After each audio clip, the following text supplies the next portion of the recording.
ഏവർക്കും സിനി ലോഞ്ചിന്റെ മറ്റൊരു വീഡിയോയിലേക്ക് സ്വാഗതം. അങ്ങനെ മമ്മൂട്ടി നായകനായത് പ്രീസ്റ്റിന് ശേഷം ജോഫിൻ ടി ചാക്കോയുടെ ഏറ്റവും പുതിയ ചിത്രമായ രേഖാചിത്രം റിലീസായി. ആസിഫ് അലിയാണ് പ്രധാന കഥാപാത്രമായി എത്തുന്നത്. ഒരു ഇൻവെസ്റ്റിഗേഷൻ ഡ്രാമ ജോണറിൽ പോകുന്ന ചിത്രമായിട്ടാണ് രേഖാചിത്രം തോന്നിയത്. ചിത്രത്തിൽ എടുത്തു പറയേണ്ടത് അഭിനേതാക്കളുടെ മികച്ച പ്രകടനം തന്നെയാണ്. അതിലെടുത്തു പറയേണ്ട രണ്ടുപേര് തന്നെയാണ് ആസിഫ് അലിയും അനശ്വര രാജനും. ഒരുപക്ഷെ ആസിഫ് അലിയേക്കാൾ കൂടുതൽ ഈ ഒരു ചിത്രത്തിൽ ശ്രദ്ധ നേടാൻ പോകുന്നത് അനശ്വരയായിരിക്കും. ആ ഒരു കഥാപാത്രത്തെ അത്രമേൽ മനോഹരമാക്കിയിട്ട് തന്നെയാണ് അനശ്വര ചിത്രത്തിൽ അവതരിപ്പിച്ചിരിക്കുന്നത്. എന്ന് വെച്ചാൽ ആസിഫ് അലി മികച്ച പ്രകടനമല്ല എന്നല്ല, ഈ ഒരു കഥാപാത്രം ഡിമാൻഡ് ചെയ്യുന്ന തരത്തിൽ വളരെ മനോഹരമായിട്ട് തന്നെ ആസിഫ് അലിയും ചെയ്തു പോയിട്ടുണ്ട്. നമ്മൾ ട്രെയിലറിലൊക്കെ കണ്ടതുപോലെ തന്നെ കാതോട് കാതൂരം എന്ന സിനിമയുടെ സെറ്റിൽ വെച്ച് നടക്കുന്ന ചില സംഭവങ്ങളൊക്കെയാണ് ചിത്രം കഥ പറഞ്ഞു പോകുന്നത്. നമ്മളെ കാത്ത് ഒത്തിരിയേറെ സസ്പെൻസുകളും ചിത്രത്തിൽ ഒരുക്കി വെച്ചിട്ടുണ്ട്. ഒരുപക്ഷെ ഈ ഒരു ജോണറിനോട് വളരെ നീതി പുലർത്തിയാണ് ചിത്രം പോകുന്നത് എന്നാണ് എനിക്ക് തോന്നിയത്.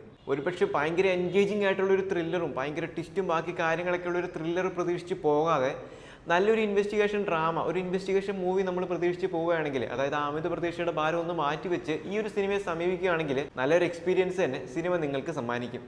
എന്ന് തന്നെയാണെങ്കിലും ആവറേജിന് മുകളിൽ നിൽക്കുന്ന ഒരു അനുഭവം തന്നെ സിനിമ നിങ്ങൾക്ക് സമ്മാനിക്കും.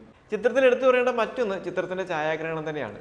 ആ ഒരു പഴയ കാലഘട്ടങ്ങൾ ഒപ്പിയെടുക്കുന്ന കാര്യങ്ങളാണെങ്കിലും വളരെ മനോഹരമായിട്ട് തന്നെ ആ ഭാഗങ്ങൾ സംവിധായകനും മറ്റ് അണിയറ പ്രവർത്തകരും കൈകാര്യം ചെയ്തിട്ടുണ്ട് എന്ന് തന്നെ പറയാം. അതുപോലെ തന്നെ ചിത്രത്തിൻ്റെ ഒരു ആർട്ട് വർക്ക് ആണെങ്കിലും ആ ഒരു കാലഘട്ടങ്ങളെ അതേവിധം നമ്മളിലേക്ക് എത്തിക്കാൻ അവർക്കും സാധിക്കുന്നുണ്ട് എന്ന് തന്നെ പറയാം. ഒരു വലിയ താരനിര തന്നെയുള്ള ചിത്രം തന്നെയാണ് രേഖാചിത്രം. അതിപ്പോൾ ആസിഫ് അലി, അനശ്വര രാജൻ തുടങ്ങിയ കഥാപാത്രങ്ങളെ കൂടാണ്ട് മലയാളത്തിലെ തന്നെ മികച്ച നടന്മാരും നടിമാരും ചിത്രത്തിൽ വേറെയുണ്ട്. പക്ഷെ അതൊക്കെ ഇപ്പോൾ റിവീൽ ചെയ്താൽ അത് നിങ്ങളുടെ ആസ്വാദനത്തെ കാര്യമായിട്ട് തന്നെ ബാധിക്കും. അതൊക്കെ തന്നെ തിയേറ്ററിൽ അനുഭവിച്ചറിയേണ്ട ഒന്ന് തന്നെയാണ്. ചിത്രത്തിന്റെ പശ്ചാത്തല സംഗീതവും എടുത്തു പറയേണ്ട കാര്യങ്ങളിൽ ഒന്ന് തന്നെയാണ്. ആ ഒരു ഇൻവെസ്റ്റിഗേഷൻ മൂഡിൽ നമ്മളെ ഇരുത്താൻ ചിത്രത്തിന്റെ പശ്ചാത്തല സംഗീതത്തിനും സാധിക്കുന്നുണ്ട്. പക്ഷെ അവിടെ ഇവിടെ ആയിട്ട് ചില ക്ലീശ പ്രയോഗങ്ങളും കൂടെ മാറ്റിയിരുന്നെങ്കിൽ ചിത്രം കുറച്ചുകൂടി മനോഹരമാക്കാമായിരുന്നു. എന്ന് വെച്ചാൽ ചിത്രത്തെ അത് ഭയങ്കരമായിട്ട് ബാധിക്കുന്നുണ്ടോ എന്നല്ല, നമ്മൾ സ്ഥിരം കണ്ടുവരുന്ന ഒരു മേക്കിംഗ് ക്ലീശകൾ ചിത്രത്തിൽ അവിടെ ഇവിടെയൊക്കെ ആയിട്ട് കാണാനായിട്ട് സാധിക്കും.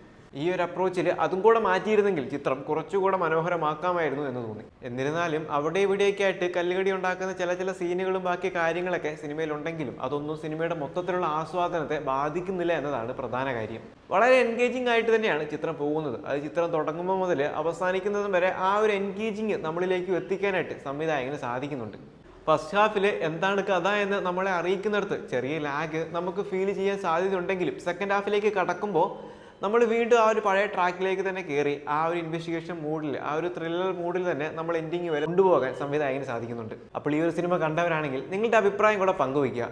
അപ്പോൾ ഈ ഒരു സിനിമ കണ്ടവരല്ല നിങ്ങളെങ്കിൽ തിയേറ്ററിൽ തന്നെ ഒന്ന് കണ്ട് അനുഭവിച്ചറിയാൻ വേണ്ടി ശ്രമിക്കുക. അപ്പോൾ മറ്റൊരു ചിത്രത്തിൻ്റെ വിശേഷവുമായി മറ്റൊരു വീഡിയോയിൽ വീണ്ടും കാണാം.